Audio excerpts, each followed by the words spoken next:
अस्सलाम वालेकुम, कैसे हैं आप सब। उम्मीद करती हूँ आप सब ठीक होंगे। आज मैं आई हूँ बहुत ही मज़ेदार रिफ्रेशिंग ड्रिंक के साथ। जी जनाब, इसको पीने से गर्मी से जो हैं बेहाल, वो पीने से तमाम उनकी गर्मी दूर हो जाएगी। तो इंजॉय करें। शुरू करते हैं अल्लाह का नाम लेके। ये तमाम इंग्रेडिएंट्स हैं जो आपको दिखा रहे हैं। ये तमाम चीज़ें इस्तेमाल होंगी इसमें। बहुत ही आसान और बहुत ही झटपट बनने वाला मज़ेदार सा ड्रिंक है। आपने ज़रूर इसको बनाना है और मेरी रेसिपी को ज़रूर फॉलो करना है। ये इतने लेमन हैं जो कट करके रखे हैं, इसका मैं तो जूस निकालूँगी। ये पुदीना है 1 मुट्ठी के बराबर।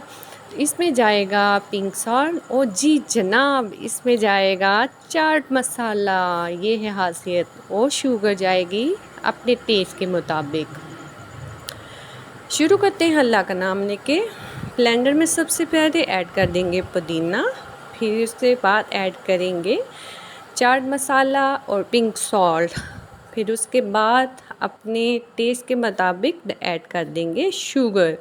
आप अपनी फैमिली के टेस्ट के मुताबिक ऐड करेंगे शुगर। मैंने इसमें 3 से 4 टेबलस्पून और इसमें चिल ठंडा सा पानी ऐड करके ब्लेंड करेंगे। देखिए इसकी खूबसूरती, अल्हम्दुलिल्लाह, माशाल्लाह, अल्लाह की शान। देखिए हम अपने घर की चीज़ों से कितना फ़ायदा उठा सकते हैं इस तरह से ज़बरदस्त से। इसमें अब जाएगा लेमन जूस। ये तमाम लेमन जूस से तकरीबन हाफ़ कप जो है ना लेमन का जूस पर निकला है।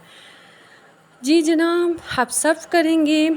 सबसे पहले आइस क्यूब ढेर सारी डालेंगे चिल करने के लिए, ठंडा रिफ़्रेशिंग करने के लिए, रिफ़्रेशिंग जूस बनाने के लिए आइस तो ज़्यादा चाहिए ना। इसके बाद ब्लेंड किया हुआ जूस डालेंगे। अल्हम्दुलिल्लाह, आप देख सकते हैं इसका कलर कितना खूबसूरत लग रहा है, दिल चाह रहा है। मैंने तो तब भी टेस्ट किया, बहुत ही मज़े का। इसको गार्निश करेंगे लेमन के साथ और कुछ स्लाइस इसके अंदर ऐड करेंगे और कुछ पुदीने के पत्ते भी ऐड कर देंगे। आप चाहें तो चाट मसाला के बजाय जीरा पाउडर का भी इस्तेमाल कर सकते हैं। अब आपसे इजाज़त चाहती हूँ। नए रिफ़्रेशिंग ड्रिंक के साथ फिर हाज़िर होंगी। तब तक के लिए आपसे इजाज़त चाहूँगी। अपनी दुआओं में याद रखिएगा। ओके व्यूअर्स, अल्लाह हाफ़िज़।